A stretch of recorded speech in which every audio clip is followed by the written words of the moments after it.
Hello, today I'm going to be sharing my Citi Bike strategy dashboard. This dashboard aims to provide helpful insights into the expansion challenges Citi Bike currently faces.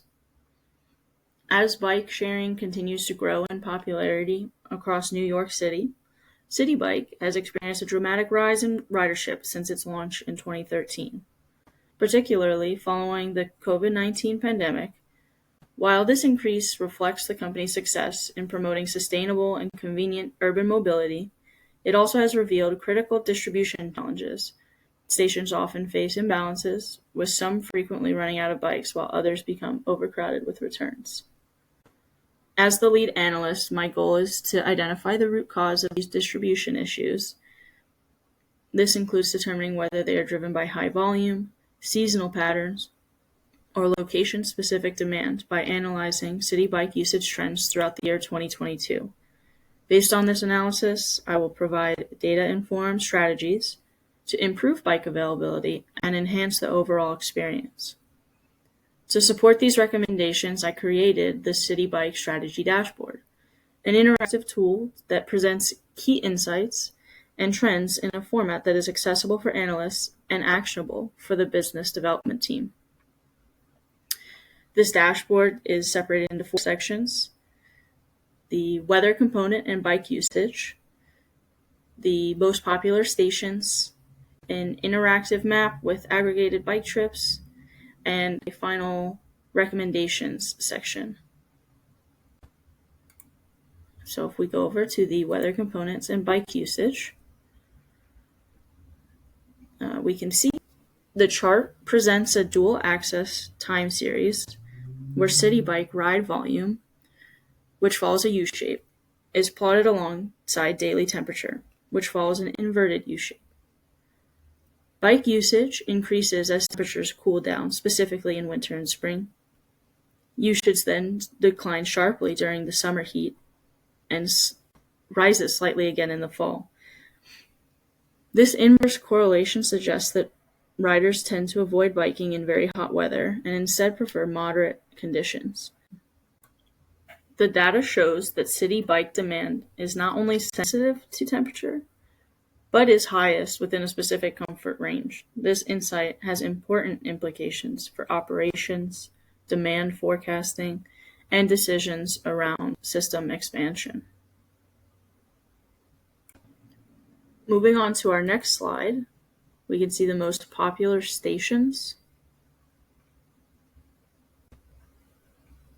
The top 5 most popular bike stations are all located in Manhattan, a borough known for its high density and centrality in New York City. These stations include West 13th Street and 5th Ave, which is located in Chelsea neighborhood, West 31st Street and 7th Ave in Midtown near Penn Station, West Street and Chambers Street near Tribeca and the Financial District, 6th Ave and Canal Street in the Soho area, and finally 6th Ave and West 33rd Street in Midtown, close to the Empire State Building. The concentration of these popular stations in Manhattan aligns with the high demand for bike-sharing services in central, densely populated areas. This suggests that Citi Bike usage is heavily influenced by the accessibility and proximity to key commercial and residential hubs in the city.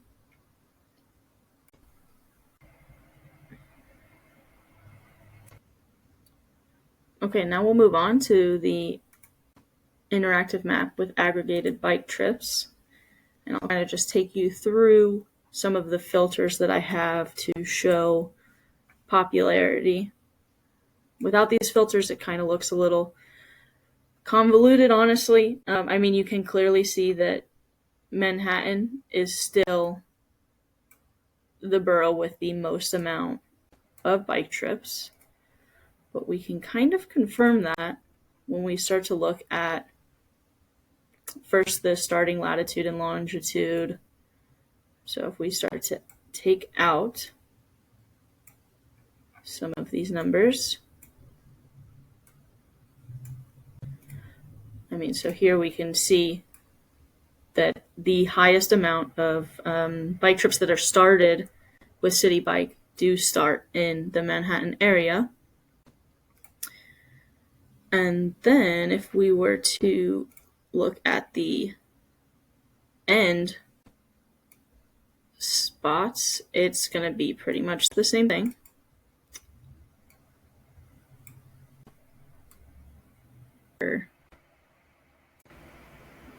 So this pretty much just shows that Manhattan is where most of the bike trips are starting and ending. That's not entirely surprising, considering Manhattan is the city's economic and cultural hub, home to major business districts like Midtown and the Financial District, world-famous landmarks, and high population density during work hours. Additional research supports this. Manhattan attracts millions of commuters and tourists daily, making it a hotspot for taxi and ride-sharing activity. Areas like Times Square, Central Park, and Grand Central Terminal naturally generate heavy traffic due to their popularity and central location. The combination of tourism, business travel, and limited parking availability likely contributes to the high volume of trips in this area. Now I do want to clear out these filters real quick to show you one more thing.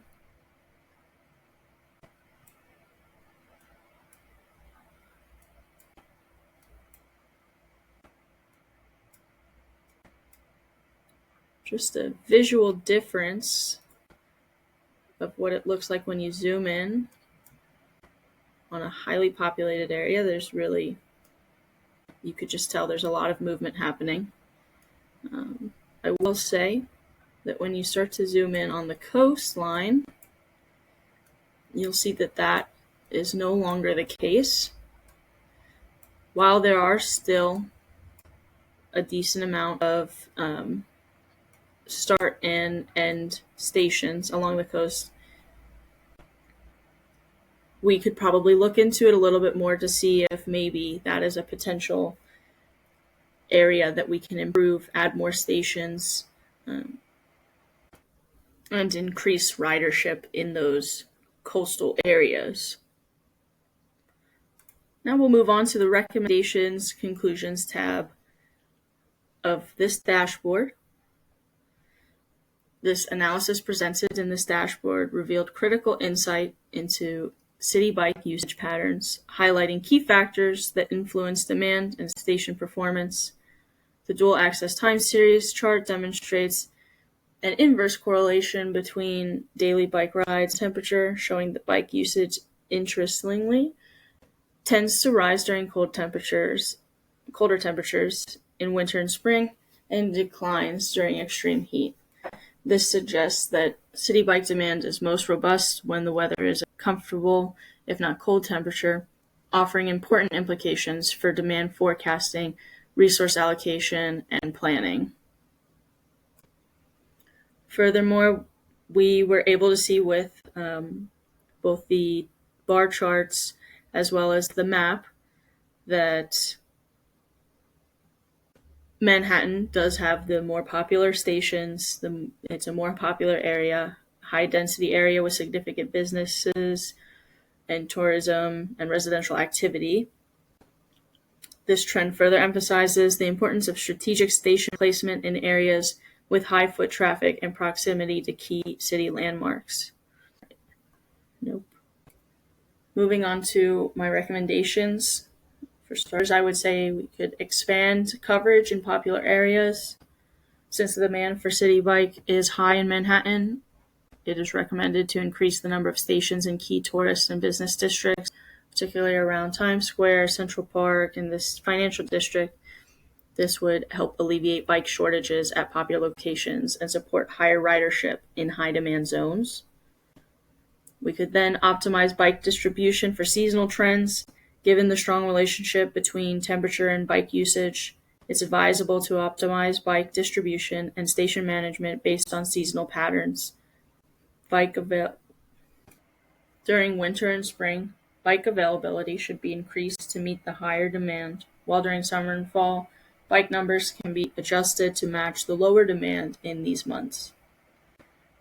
We could invest in infrastructure for off-peak periods. In addition to peak demand periods, more effort should be put into ensuring the stations in less densely populated areas have adequate bikes during off-peak times.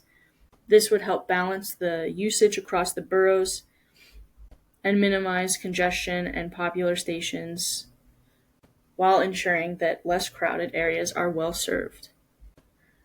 Finally, we could focus on user experience and accessibility, enhancing the user experience by providing clearer real-time data on bike availability and improving the accessibility of stations in high-traffic areas will ensure that users can more easily find bikes when needed. This could include better signage, mobile app features, or notifications regarding bike availability. I'd like to thank you for listening to me speak on this today. If you have any questions, please feel free to reach out. Thanks again.